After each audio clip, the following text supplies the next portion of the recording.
मैं अवधी गीत सुनाने जा रही हूँ। और जब ओखली में धान कूटा जाता है, फूफा लोग कूटते हैं, उसी समय का गीत है।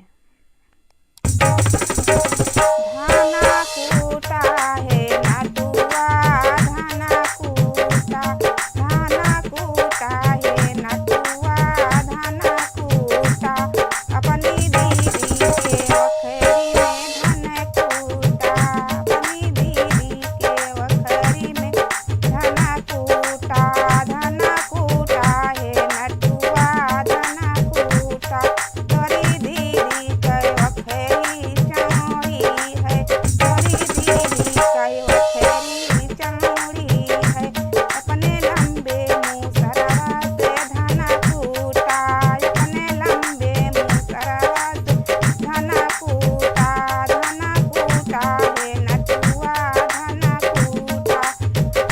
एक चौरा देखाई दे दही जरवा के, एक चौरा देखाई दे दही जरवा के, धना कूटा है नटुआ, धना कूटा।